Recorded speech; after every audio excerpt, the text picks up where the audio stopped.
रुक करेंगे आज की बड़ी खबर की ओर। यहाँ बिहार की राजनीति में चिराग पासवान आजकल काफी ज्यादा सुर्खियों में है। लोकसभा चुनाव 2024 को लेकर बिहार दोनों गठबंधन एनडीए और महागठबंधन में सीट शेयरिंग का मामला फंसा हुआ है।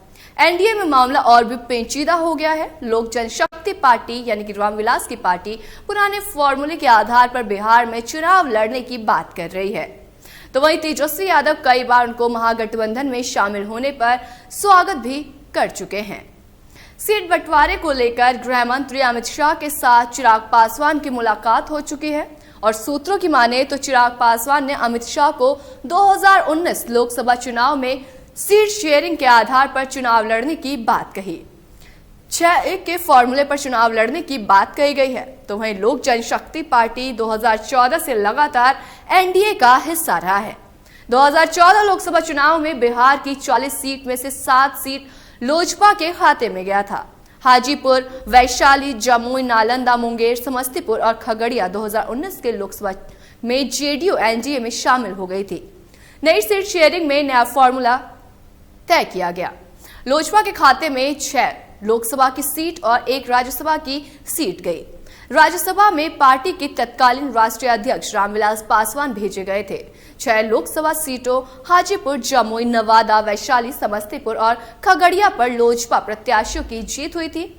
रामविलास पासवान की परंपरागत सीट हाजीपुर से उनके छोटे भाई पशुपति कुमार पारस चुनाव लड़े थे। चिराग पासवान एक बार फिर से इस फॉर्मूले के आधार पर चुनाव लड़ना चाहते हैं। चिराग पासवान अपने पिता की परंपरागत सीट हाजीपुर से 2024 में चुनाव लड़ना चाहते हैं। उन्होंने भाजपा के सिर्फ नेतृत्व को इसके बारे में अवगत करा दिया है। लोजपा के प्रदेश प्रवक्ता विनीत सिंह ने कहा कि 2019 के फॉर्मूले के आधार पर ही चुनाव लड़ने की बात उनके राष्ट्रीय अध्यक्ष चिराग पासवान ने बीजेपी के नेतृत्व को बता दिया है, जो कि 2024 से जो लगातार वो लोग बीजेपी के साथ गठबंधन में हैं, आगे भी मजबूती के साथ बीजेपी के साथ गठबंधन में रहेंगे। तो इसी के साथ 2020 के विधानसभा चुनाव के बाद चिराग पासवान अपनी शक्ति का एहसास कई मौकों पर दिखा चुके हैं। 2020 के विधानसभा चुनाव में जदयू को अनेक सीटों पर लोजपा के कारण हार का मुंह देखना पड़ा। राघोपुर सहित 2 अन्य सीटों पर बीजेपी को भी लोजपा के कारण हार का सामना करना पड़ा। इसी कारण नीतीश कुमार ने बीजेपी पर आरोप भी लगाया कि बीजेपी की भी टीम के रूप में चिराग पासवान ने 2020 के चुनाव में काम किया। महागठबंधन की बिहार में सरकार बनने के बाद 3 विधानसभा क्षेत्र गोपालगंज, मोकामा और कुड़नी में उपचुनाव हुआ था। चिराग पासवान ने तीनों जगह पर भाजपा के पक्ष में चुनाव प्रचार और रोड शो किया।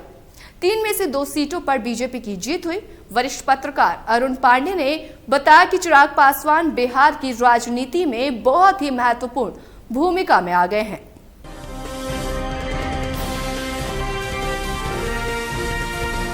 केलांचल टाइम्स, हर खबर पर हमारी नजर।